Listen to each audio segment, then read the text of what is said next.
नमस्ते बच्चों, कैसे हो? आई होप सब एकदम खुश रहेंगे और मस्त मगन रहेंगे. So in this lecture we are going to cover the remaining 3 questions of practice set 1.3. So lecture last तक देखना because it is gonna be amazing. So let's begin with question number 4. बहुत सिंपल है. सबसे पहले तो आपको दोनों equation को लिख देना है, इक्वेशन 1 एंड इक्वेशन 2, इस तरीके से. And now you gotta compare it with ax plus B Y is equal to C. ये आपने पिछले लेक्चर में सीखा था, तो इट्स वेरी इजी. अभी तो आपको बहुत इजी लग रहा रहेगा Cramer's rule, so I suggest you कि एक बार खुद से ट्राई करके देखो. ठीक है, तो आपने उतना कर लिया. देन जब आप कंपेयर करोगे, tell me when you compare, आपको क्या मिलेगा? ए एक्स यानी कि 6x, तो 6x ए का वैल्यू हो गया 6. सिमिलरली बी का वैल्यू आपको क्या मिलेगा? ax plus by, so b will be -4 and c will be -12. Similarly for second equation, a will be 8, b will be -3 और c रहेगा आपका -2. Is this clear? तो आपको a1 b1 और c1 is 6 -4 and -12 और a2 is 8, b2 is -3 और c2 है -2. इतना क्लियर हो गया? I hope so yes. तो अभी जल्दी जल्दी देख लेते हैं. बोलो डी ऑफ एक्स कैसे ढूंढते हैं? अभी तो आपको पता चल गया रहेगा. मैंने बोला था A B C B A C, so it's a1 b1 a2 b2. ठीक है, डाल दो वैल्यूज जो है, दैट इज 6 -4 8 एंड -3. ठीक है, अब आपको क्या करना है? मैंने आपको समझाया था, cross multiply. 6 into -3 -8 into -4. I know मैं थोड़ा फास्ट जा रहा हूँ. मैं फास्ट जा रहा हूँ बिकॉज हमने पिछले लेक्चर में एकदम डिटेल में 25 मिनट्स में पहले 3 सम देखे थे. सो इसलिए आई एक्सपेक्ट कि आपने वो लेक्चर देखा रहेगा और आपको सम्स समझ आ रहे होंगे. So what is 6 into -3 -18 -8 into -4 क्या रहता है? -32. कुछ ऐसा आ जाएगा. And minus minus is plus, तो बोलो क्या हो जाएगा? -18 plus 32. And what is -18 plus 32? It's 14. अब डी ऑफ एक्स क्या रहता है? बोलो मुझे डी ऑफ एक्स क्या रहता है? Come on. तो it's c1 b1 c2 b2. c1 b1 क्या है? -12 और -4. और c2 b2 क्या है? -2 एंड -3. ठीक है, तो वैल्यूज जो आपको इनपुट कर देने हैं, एंड व्हेन यू इनपुट फिर आपको क्रॉस मल्टीप्लाई करना है. So it will be like this, -12 into -3 -4 into -2. So what is -12 into -3? Minus minus plus हो जाएगा. एक सेकेंड. तो इज इक्वल्स टू हो जाएगा 36 -8. And what is 36 -8? इट्स 28. ठीक है, तो बोलो dy कैसे ढूंढेंगे? dy is nothing but a1 c1 and a2 c2. तो डाल दो values. What is a1 c1? It's 6 -12 and 8 and -2. ये आपको ऊपर से मिल जाएगा. अब करो क्रॉस मल्टीप्लाई. बोलो क्या आएगा? 6 इंटू -2 -8 इंटू -12. जब तुम ये करोगे तब तुम्हें क्या मिलेगा? -12 माइनस 96. एंड माइनस माइनस क्या होता है? प्लस होता है. तो it's -12 plus 96 which will give you 84. इतना क्लियर है? तो अब बोलो x कैसे ढूंढोगे? x is nothing but dx divided by d. and what is dx? dx क्या मिला था तुम्हें? बोलो मुझे. 28 and d is 14. तो x आ गया तुम्हारा 2. y is dy divided by t which is 84 divided by 14 is equals to 7. तो फाइनल आंसर लिख दो. 2,7 is equals to x, y is the solution of the equation. अब नेक्स्ट क्वेश्चन फटफट खुद से करने की कोशिश करो. करो. तो अभी ये इक्वेशन देखो, आप नॉर्मली भी सॉल्व कर सकते हो, आपको सेम आंसर आएगा.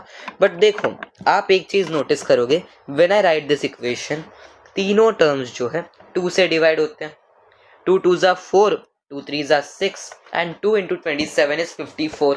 ठीक है, तो मैं क्या कर सकता हूँ? या तो मैं नॉर्मली सॉल्व करूंगा, या तो मैं जो है ये इक्वेशन को 2 से डिवाइड कर दूंगा. So tell me what will happen when I divide it will by 2. तो जब मैं 2 से डिवाइड करूंगा तो क्या आ जाएगा मेरे पास? What is 4m divided by 2? 2m. 6n divided by 2 is 3n and 54 divided by 2 is 27. वो बन जाएगा हमारी इक्वेशन 1. और second equation is 3m plus 2n is equal to 28. अब क्रेमर्स रूल से सॉल्व करो. अब तुम देखो, एक चीज ध्यान देना, तुम ax प्लस by के साथ कंपेयर नहीं कर सकते हो, because over here A x नहीं है, यहाँ पे ए एम है, यहाँ पे ए एम है. So you have to compare it with A M plus B N is equals to C. Okay, so when you do it आपको आएगा comparing the above equation with am plus bn is equals to c. आणि जेव्हा तुम्हाला हे मिळालं तेव्हा तुम्हाला काय मिळणार a1 तुम्हाला भेटणार 2, b1 is 3 and c1 is 27 and similarly तुम्हाला भेटणार a2 is 3, b2 is 2 and c2 is 28. ठीक है, इतना क्लियर है? ग्रेट. तो बोलो अभी डी कैसे ढूंढोगे? डी होता है भैया a1 b1 a2 b2. ठीक है, I think so most of the बच्चों ने अब तक ये सब कर लिया होगा, आई अज्यूम. ठीक है, तो डी क्या होता है? Is a1 b1 a2 b2. Is this clear? तो वैल्यूज डाल दो. a1 क्या है, b1 क्या है, 2 और 3, और a2 और b2 क्या है, 3 and 2. Simple as that. तो क्या हो जाएगा 2 into 2 minus 3 into 3, 4 minus 9 which is nothing but -5. अब मुझे बोलो d of x क्या रहेगा तुम्हारा? बोलो बोलो बोलो. c1 a1 c2 b2. बरोबर. तो क्या आ जाएगा? वैल्यूज डाल दो. 27 3 28 and 2. क्रॉस मल्टीप्लाई कर लो. 27 2 is 54 and 28 3 is I guess 74. तो इट्स नथिंग बट -20. इतना क्लियर हो गया? तो बोलो डी ऑफ वाई कैसे ढूंढते हैं? D of Y is nothing but a1 c1 and a2 c2. ठीक है, तो बोलो वैल्यूज डाल दो. 2 and 27 and 3 and 28. जब तुम डालोगे then cross multiply. 2 into 28 is 56 and 27 3 is something about 1 and 3 2 is 6 7 71 81 sorry. तो इट्स नथिंग बट -25. अब बोलो x क्या होता है? dx divided by d which is nothing but -20 divided by -5. Minus cancel हो जाएंगे, सो 5 4 is 20. ठीक है, तो x का वैल्यू आ गया 4. Similarly y is dy divided by 3 is equals to -25 divided by -5. Minus cut हो जाएंगे, 5 5 is 25. तो फाइनल आंसर लिख देना. 4, y 5 is equals to x, y is the solution of the equation. Simple and sweet as that. कितना easy था. तो बच्चा ये सम जो है हमारा लास्ट सम है, एंड ये मैं आपको एक हेड स्टार्ट दे दूंगा कि a1 b1 c1 and a2 b2 c2 के वैल्यूज ढूंढ के, एंड देन ये सम आपको खुद से सॉल्व करना है, एंड देन मैं आपको बस आंसर दिखा दूंगा. तो सबसे पहले आपको इक्वेशन 1 को तो इक्वेशन 1 जैसे ही लिख देना है. तो हम सबसे पहले वही इक्वेशन 1 लिख देंगे, एंड आफ्टर दैट हम इक्वेशन 2 लिख देंगे. अब इक्वेशन 2 में जो है आप देख सकते हो कि हर एक में डिनोमिनेटर 2 है. तो हमने 1.1 में कैसा किया था, हमने दोनों साइड्स हर एक टर्म को जो है 2 से मल्टीप्लाई किए थे ताकि ये 2 का डिनोमिनेटर हट जाए. सेम चीज़ जो है हम यहाँ पे करने वाले हैं. सो multiplying both sides by 2.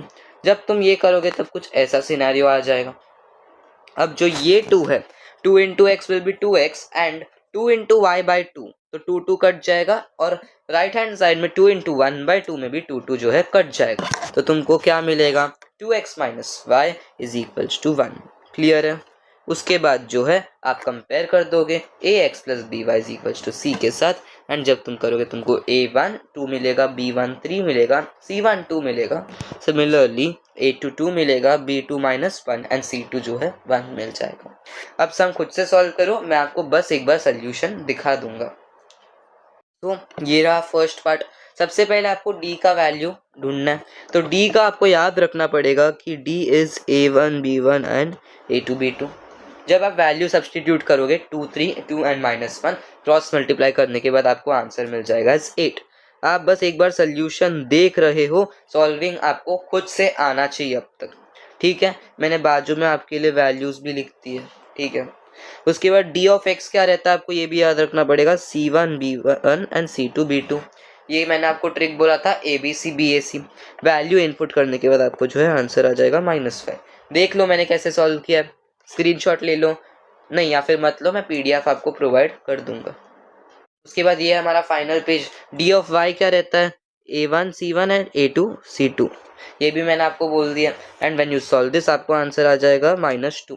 Don't worry, answer fraction में आएगा, शॉक मत होना देख के। तो x का वैल्यू आ जाएगा dx डिवाइडेड बाई टी, ये भी आपको याद रखना पड़ेगा। एंड जब सॉल्व करोगे तब आपको x मिल जाएगा 5/8। Similarly y is nothing but dy divided by T, तो आपको आंसर आ जाएगा 1/4। हमेशा याद रखना मेरे बच्चे, फाइनल आंसर लिखना मैंडेटरी है। फाइनल आंसर लिखने का जो है आपको पूरा 1 मार्क मिलता है, ठीक है, एक नहीं सॉरी हाफ मार्क मिलता है। सो फाइनल आंसर लिखना मैंडेटरी है। सो क्या आ जाएगा, 5/8, 1/4 is equals to x, y is the solution of the equation. मेरे बच्चे, इसी के साथ जो हमारा है लेक्चर खत्म हो गया है और हमने 1.3 पूरा प्रैक्टिस सेट खत्म कर दिया। तो I hope you like this lecture. अगले लेक्चर में हम 1.4 सीखने वाले हैं, उसमें से ज़्यादा क्वेश्चंस नहीं बने हैं, अब तक बोर्ड में एक भी क्वेश्चन नहीं आया है, बट ये साल आ सकता है, तो सीखना तो ज़रूरी है। तो मैं एकदम डिटेल तरीके में जो है आपको 1.4 सिखाने वाला हूँ। So stay tune for the next video. Till then bye bye, खुश रहना, मस्त रहना और मस्त मगन जीना। So thank you and have a nice day. Bye bye.